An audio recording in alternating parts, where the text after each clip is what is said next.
बिस्मिल्लाहिर्रहमानिर्रहीम अस्सलाम वालेकुम। लोकल और ग्लोबल न्यूज़ और अपडेट्स और मार्केट्स की क्या सिचुएशन रही, उसके साथ हम हाजिर खिदमत है। 13 मई यानी आखिरी दिन जो हफ्ते का होता है, जुमे को हम आपकी खिदमत में हाजिर नहीं हुए, जिसकी वजह यह है कि मार्केट्स क्लोज हो रही होती हैं, आखिरी दिन होता है और हमारी कोशिश होगी कि जब मार्केट्स सब क्लोज हो चुकी हों तो हम एक फाइनल स्नैपशॉट जो है मार्केट्स का, जो उस हफ्ते की परफॉर्मेंसेस है उनको देख सकें। और फिर चूंकि मंडे जो है फर्स्ट वर्किंग डे या फर्स्ट डे होता है, तो उसके अंदर जो है फिर हम अपना जो एक नेक्स्ट वीक की एक स्ट्रेटजी है या उसके कैसा रहेगा उसके ऊपर एक एनालिसिस कर सकें। इसलिए हम जो है वो बेसिकली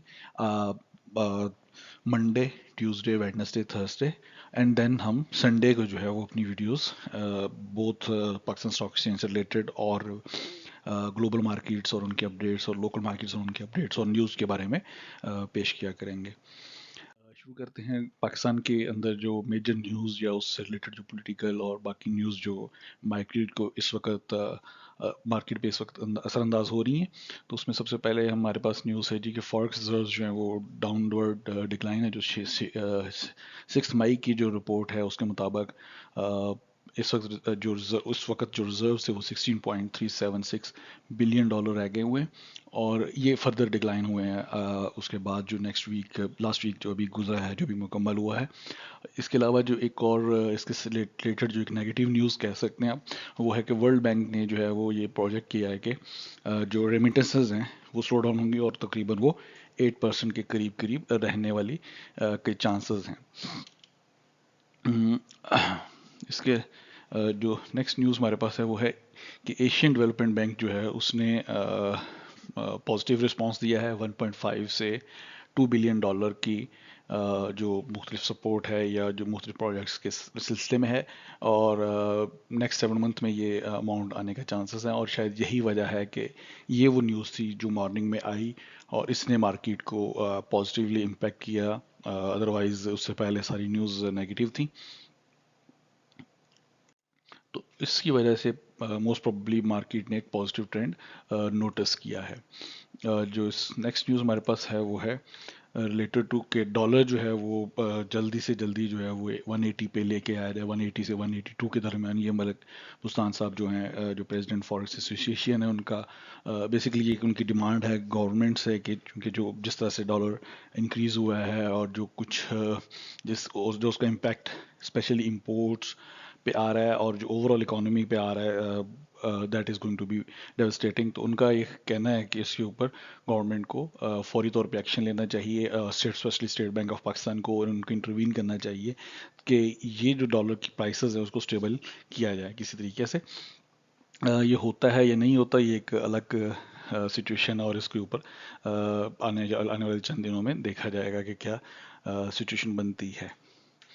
प्राइम मिनिस्टर जो हैं वो world economic forum move at Davos जो है वो 2022 टू 26 मई को जो है वो अटेंड करेंगे। We will be waiting, let's see what it's outcome और उसका मुल्क को और इकोनॉमी को क्या फ़ायदा होता है। दूसरी तरफ जो मंडे, जो लास्ट वर्किंग डे थर्सडे और फ्राइडे के दरमियान जो एक मेजर न्यूज़ थी वो MSCI जो है, Morgan Stanley capital investment international, उनकी तरफ से जो सेमी एनुअल इंडेक्स रिव्यू की जो डिफरेंट वो इकोनॉमीज के इंडेक्स का रिव्यू करते हैं और उसके अंदर डिफरेंट अपने एडिशंस और डिलीशन करते हैं, उससे रिलेटेड ये एक न्यूज़ आई थी। और उसमें जो है वो देखा गया कि जो MSCI ने जो है वो सबसे पहले तो उन्होंने HBL जो है उसको डाउनग्रेड किया, उनको जो है उसको जो है वो उन्होंने जो लार्ज कैप्स और उनके जो थी उसमें से स्मॉल कैप्स में उसको मूव किया। उसके अलावा उन्होंने ओवरऑल जो है वो 11 डिलीशंस और 13 जो है, सॉरी 11 न्यू कंपनीज ऐड की इंडेक्स में, और जो 3 जो है वो डिलीट की हैं। जो फ्रंटियर मार्केट्स इंडेक्स उनका है और उसमें जो स्मॉल कैप इंडेक्स है उसके अंदर नई पाकिस्तानी कंपनीज ऐड हुई हैं। एक तो ऑफकोर्स HBL जो है वो डाउनग्रेड हुई है, वो स्मॉल कैप्स में मूव हुई है। उसके अलावा इंडस मोटर्स और EPCL जो एंग्रो पॉलीमर केमिकल्स है वो भी उसमें ऐड की गई हैं। Looks good for that. ये चूंकि हाफ ईयर और सेमी एनुअल कह लें इंडेक्स रिव्यू है, तो अभी आगे देखना होगा कि ये कैसे फर्दर इम्पेक्ट करता है। जो एक अच्छी खबर है वो पाकिस्तान जो ब्यूरो ऑफ स्टैटिस्टिक्स है और पाकिस्तान बिजनेस काउंसिल है उनके और बाकी जो है वहाँ से जो खबर आई है वो ये है कि पाकिस्तान का जो मैन्युफैक्चरिंग सेक्टर है उसमें लार्ज और LMS जो उसको कहते हैं लार्ज मैन्युफैक्चरिंग सेक्टर जो है उसके अंदर जो है वो तकरीबन 26.6% ग्रोथ देखी गई है मार्च 2022 में, जो एक बहुत पॉजिटिव न्यूज़ है। इकोनॉमी के हवाले से अगर हम देखें तो ये एक अच्छी खबर है। होप्स हो कि ये ट्रेंड कंटिन्यू रहे, क्योंकि इससे इकोनॉमी और हमारी एक्सपोर्ट के में इजाफा होगा मुल्क की, और उससे जो है वो इकोनॉमी बतदरीज बेहतर हो सकती है। आखिरी खबर जो है वो बेसिकली इंडिया से है। इंडिया जो है वो दुनिया का जो है वो 8वां सबसे बड़ा जो है वो एक्सपोर्टर है वीट का, और उन्होंने जो है वो कहा है वो उन्होंने एक्सपोर्ट के ऊपर जो है पाबंदी लगा दी, जिसकी मुख्तलिफ वजूहत है। उन्होंने मेन जो रीज़न दी है उसके अंदर लो आउटपुट जो है वो उन्होंने कहा है कि हमारा एक्सपेक्टेड ये है कि जो आउटपुट इस वक्त हमारी प्रोडक्शन है इस साल की वो शायद कम रहे। और उसका जो दूसरा इससे जो है वो एक चीज़ और भी आप कनेक्ट कर सकते हैं डॉट्स, और वो ये है कि चूंकि रशिया और यूक्रेन और European Union overall they are the world's largest exporter, even bigger than the India in top 7 top 5। तो वहाँ पे जो सिचुएशन है वॉर की और बाकी पॉलिटिकल सिचुएशन, तो उससे जो है वो मार्केट की सप्लाई डिस्टर्ब होगी। तो हम एक्सपेक्ट कर सकते हैं, अभी से फोरकास्ट कर सकते हैं और अभी से हम देख सकते हैं कि वीट प्राइसेस आइंदा इस साल के आखिर में या इस साल के अब आइंदे चंद दिनों में ऑनवर्ड जो है वो प्राइसेस का ट्रेंड अपवर्ड रहेगा, और ये बेसिकली एक इन्फ्लेशन की तरफ इंडिकेशन रहेगी। ग्लोबल मार्केट्स और ग्लोबल इक्विटी मार्केट्स की बात कर लेते हैं हम। स्पेसिफिक में नहीं जाएंगे इंडेक्स कितना भी बंद हुआ, या चूंकि हम वीकली रिव्यू भी कर रहे हैं तो इसलिए हम बेसिकली ट्रेंड्स के ऊपर फोकस करेंगे। सबसे जो मेन हमारा है वो देखें आप, डॉ जोन्स ने जो आल्दो जो है वो उन्होंने पॉजिटिव क्लोज किया, लेकिन अगर हम ईयर टू डेट की बात करें और इस वीक में भी बात करें तो ये डाउनवर्ड ट्रेंड कंटिन्यू है। सेम जो है S&P 500 में है, नस्दक बिल्कुल डिफरेंट नहीं है। ओवरऑल जो है वो एक नेगेटिव ट्रेंड जो है थ्रू आउट सिंस 1 ईयर जो है वो कंटिन्यू है, और सिर्फ एक दिन की पॉजिटिविटी को हम नहीं कह सकते मार्केट टर्न अराउंड हो गया है। ये एक पॉजिटिव चीज़ है। और अगर हम और बड़ी मार्केट्स की बात करें तो अगर हम यूरोपियन मार्केट्स में कुछ पॉजिटिविटी देख सकते हैं, और ये हमने बार बार ये मेंशन किया है कि यूरोपियन मार्केट्स में कुछ पॉजिटिविटी देखने में आई है। आल्दो अगर हम मंथली की बात करें तो हम देख सकते हैं कि नेगेटिव ट्रेंड वहाँ पे भी है, लेकिन लास्ट वीक जो है वो ओवरऑल पॉजिटिविटी काफ़ी हद तक वहाँ पे नज़र आई है। दूसरी मार्केट्स में अगर हम एशियन मार्केट्स में नज़र डालें तो एशियन मार्केट्स में हम देख सकते हैं कि चाइना की जितनी मार्केट्स हैं वो तो पॉजिटिव परफॉर्म किया है इस वीक में ओवरऑल। शंघाई मार्केट ने बहुत अच्छा परफॉर्म किया था, वीक के स्टार्ट से उन्होंने पॉजिटिव लिया था, आल्दो एक दिन वो नेगेटिव भी रहे। इंडियन मार्केट्स जो है निफ्टी है वो कंटिन्यूसली नेगेटिव में जा रही है। कराची स्टॉक एक्सचेंज आप जानते ही हैं कि लास्ट डे जो है वो एक पॉजिटिव रहा है, otherwise month on month year on ये जो दिस ईयर की जब हम बात करते हैं तो उसमें ओवरऑल नेगेटिविटी कायम है, और कंटिन्यूसली एक नेगेटिव ट्रेंड जो है वो जारी है। मिडल ईस्ट में सऊदी स्टॉक एक्सचेंज की बात करें तो वहाँ पे भी हमें कोई सूरत मुख्तलिफ नज़र नहीं आती। वीकली मंथली या डेली एक नेगेटिव ट्रेंड हमें नज़र आ रहा है। तो हम कह सकते हैं कि हमें थोड़ा सा कॉशियस रह के हमें ट्रेड करनी चाहिए इस वक्त।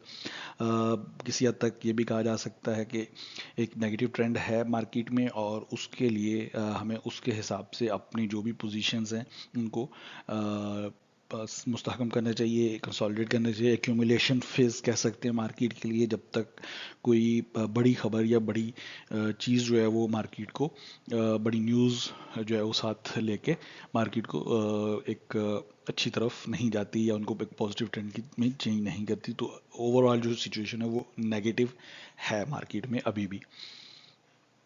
अब देखना यह है कि आइंदा चंद दिनों में मार्केट कैसे परफॉर्म करती है। जी, तो अभी हम देख लेते हैं ग्लोबल कमोडिटीज़ मार्केट को। ग्लोबल कमोडिटी मार्केट में भी जो है वो हमने काफ़ी फ्लक्चुएशंस देखी।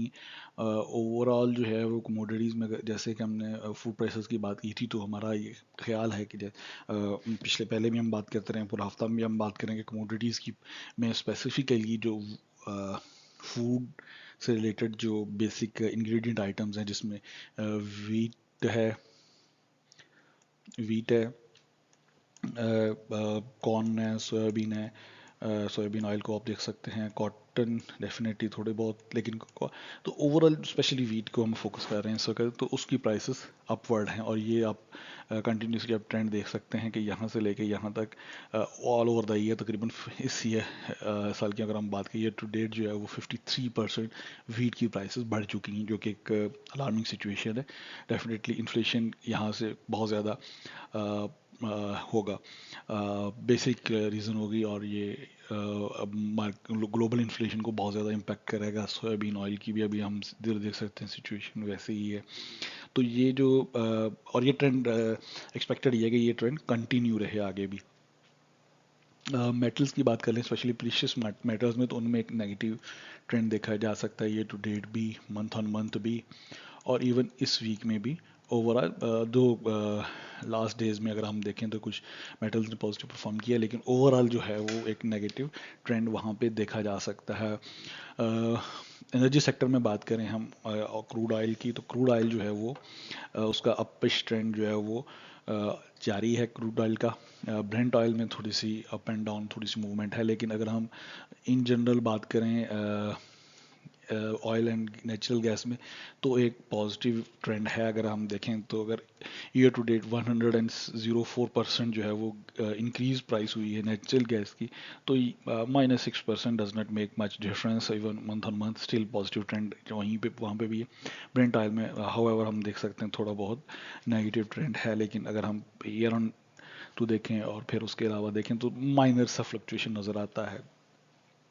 अगर हम मेटल्स की बात करें, जो मेटल्स जिनमें जो है वो इंडस्ट्रियल मेटल्स हैं, लंदन मेटल एक्सचेंज से अगर हम बात करें, तो वहाँ पे जो ट्रेंड है मंथ ऑन मंथ वो नेगेटिव है। ईयर टू डेट मोस्टली जो है वो कॉपर के अलावा, कॉपर की प्राइसेस ओवरऑल जो है वो माइनस में जा रही हैं, वो कंटिन्यूस ट्रेंड है। अगर उसके अलावा जो है वो मंथली देखें तो और वीकली देखें तो एल्यूमिनियम, जिंक और निकल, उनमें एक नेगेटिव ट्रेंड है, which is somehow is good for large scale manufacturing.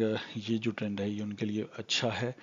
और दूसरी तरफ लेकिन year two year still positive trend है।